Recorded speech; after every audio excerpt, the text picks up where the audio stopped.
Welcome to the deep dive. You know, if you've ever wondered what really holds matter together, the standard picture involves bonds, energy, thermodynamics. Right, the usual suspects.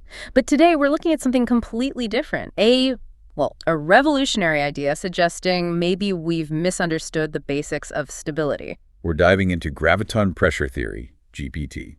Specifically, Part 19 from Sharif El-Rashada. And this part proposes a radical, unified way to explain phase transitions. You know, things like ice melting or magnets losing their strength. Exactly, but not as a thermal thing, not just about heat.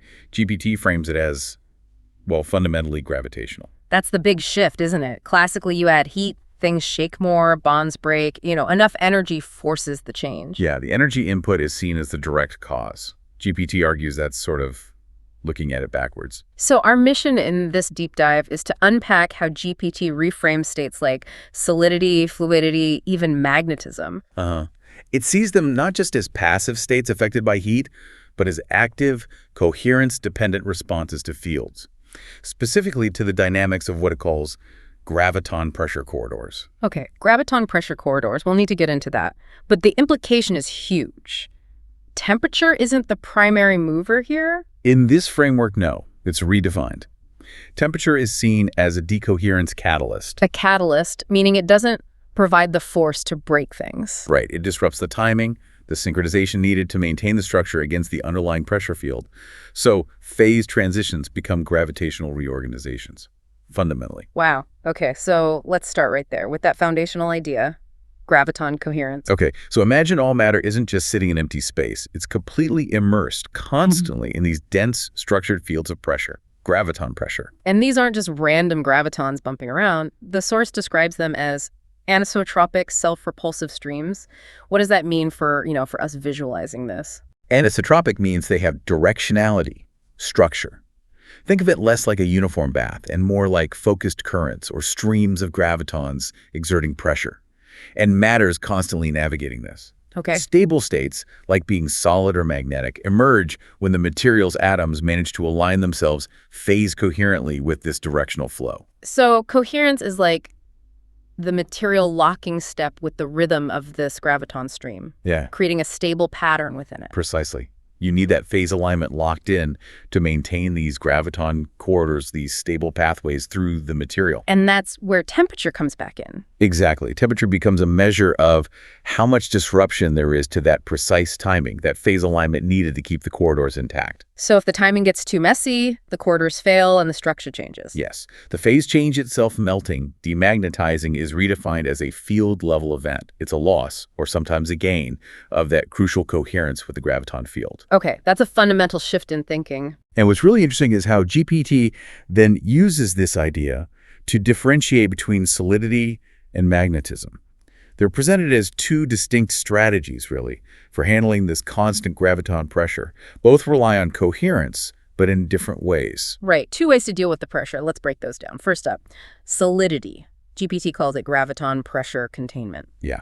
Solidity is defined as a stable state where the material structure allows it to absorb and redirect that incoming graviton pressure symmetrically across all directions inside itself. Like a perfectly designed shock absorber, but for gravity pressure. Kind of, yeah. The internal atomic arrangement maintains what's called locked phase symmetry. This supports these closed-loop corridors inside the material. So solids effectively trap the graviton pressure. They become graviton pressure traps. Exactly. And the material's strength, how hard it is, correlates with its graviton coherence threshold.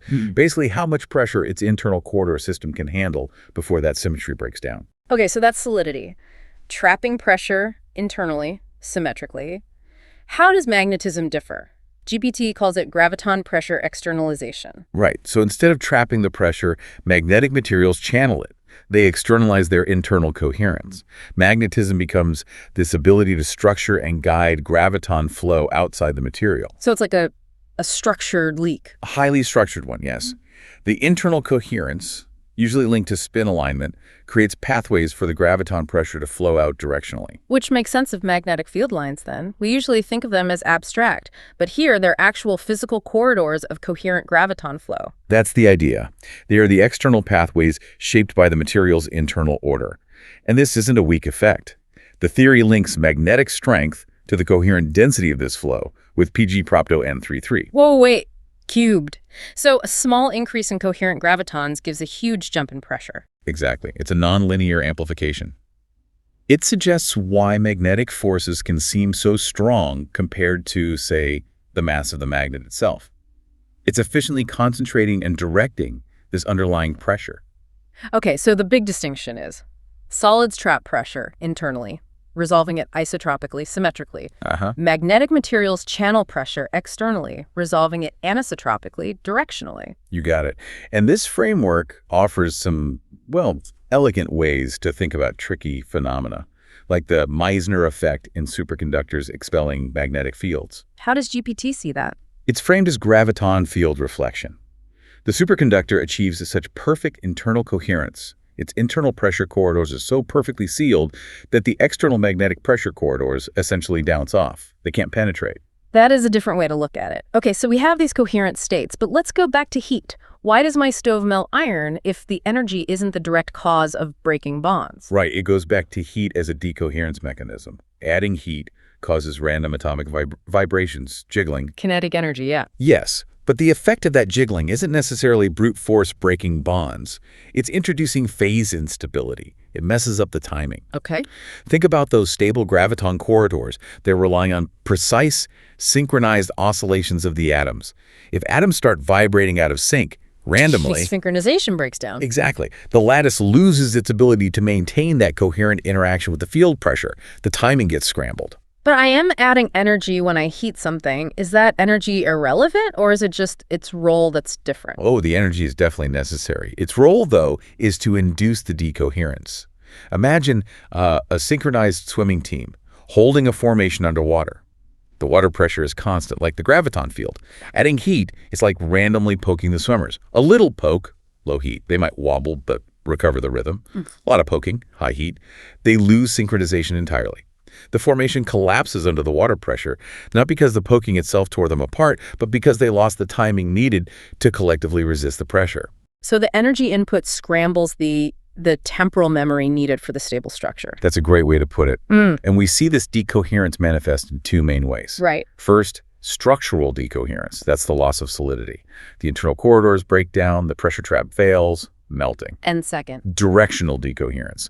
This is the loss of magnetism. The spin alignment gets jumbled, the external corridors collapse, the magnet goes inert.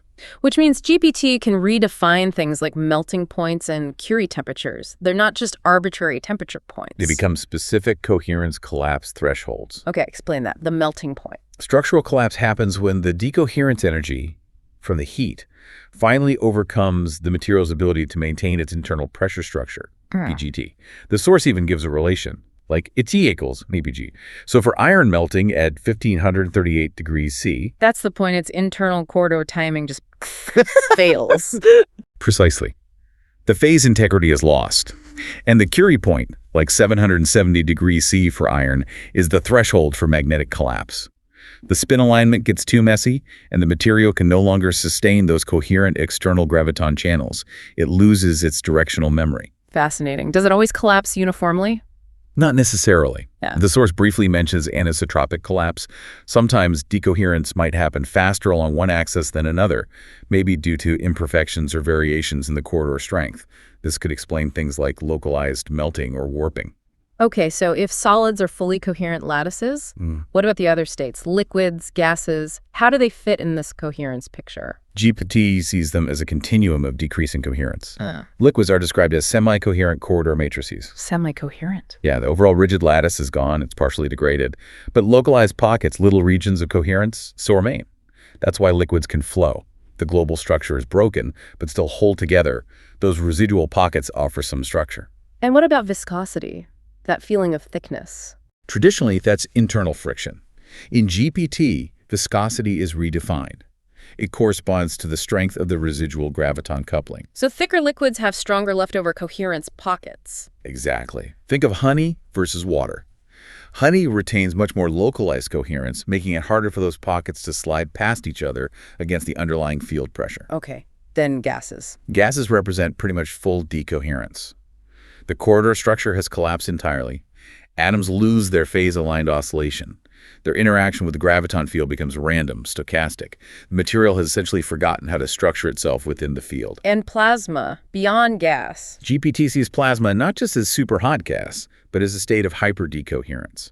The energy input is so intense it actually feeds back into instability, creating transient, chaotic graviton feedback fields. Feedback fields. Yeah, like dynamic, short-lived vortices or structures within the graviton flow, forced by the extreme energy. Think fusion loci. Plasma isn't just unstructured like gas, it's reactively unstable within the field. This is a really comprehensive picture. But does it make testable predictions? If phase transitions are really these gravitational reorganizations, can we see that? That's the crucial part. Yes, it leads to concrete predictions. Remember iron melting at QC 138 degrees C? That collapse of internal symmetry is calculated to correspond to a specific drop in the trapped graviton pressure. How big a drop? The source mentions figures suggesting a drop from around 10-12 newtons per square meter down to maybe 10-10. How big is that? Put that in context for us. It's immense, absolutely enormous. The pressure at the Earth's core is estimated around $3.06, 10 to the 6. So GPT is suggesting the pressure held stable inside solid iron is potentially higher than the center of the planet. Wow. Okay, so when iron melts, this theory says there's a catastrophic failure holding back that insane internal pressure.